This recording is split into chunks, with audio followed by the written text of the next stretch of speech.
রোজা এমন দুগ্ধ পানকারী ছোট বাচ্চা যে সে অন্য কিছুকে খাবার সময় হয় নাই, দুনিয়ার অন্য কোনো খাদ্য খাওয়ার সময় এই বাচ্চার হয় নাই, শুধু মায়ের দুধ ছাড়া তার কাছে কিছু নাই, কিছু খাওয়ার নাই।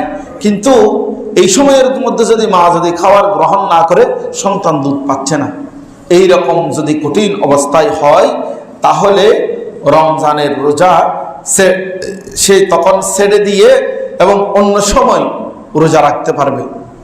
আরেকটা রোজা ছেড়ে দিবে, এটা হচ্ছে মহিলারা যে প্রত্যেক মাসে তাদের যে অসুস্থতা আসে, এই অসুস্থতা কারো 3 দিন, কারো 5 দিন, কারো 7 দিন, কারো 9 দিন, এই অসুস্থতার কারণে রোজা নামাজ পড়তে পারে না।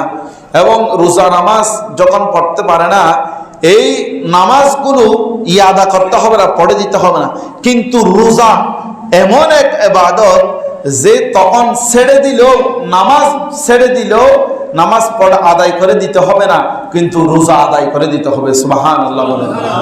রোজা এত বড় গুরুত্বপূর্ণ জিনিস, যে রোজা কেমন গুরুত্বপূর্ণ দেখেন, হাদিসে পাকের মধ্যে আসতেছে, আন আবি হুরায়রা রাদিয়াল্লাহু তাআলা আনহু قال قال رسول الله صلى الله عليه وسلم من أفطر يوما من رمضان من غير رخصة ولا مرض لم يقضي عنه صوم الدهر كله وإن صامه।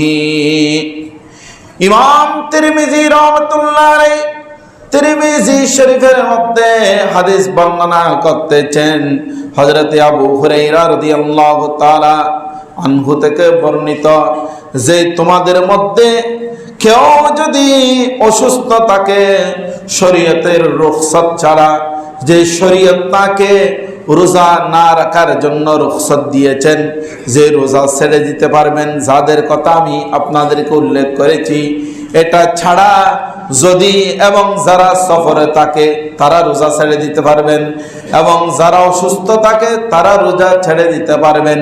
এরা ছাড়া যদি অন্য কেউ আল্লাহর এই রোজাকে অমান্য করে যদি কেউ রোজা ছেড়ে দেয়, আল্লাহর রাসূল বলতেছেন ওই রকম একটা রোজার বিনিময়ে যদি সে গোটা জিন্দাগি, গোটা সারা জীবন যদি রোজাও রাখে, এরপরও রমজানের একটি রোজার সমান হবে না। উচ্চ আওয়াজ দিয়ে বলুন সুবহানাল্লাহ।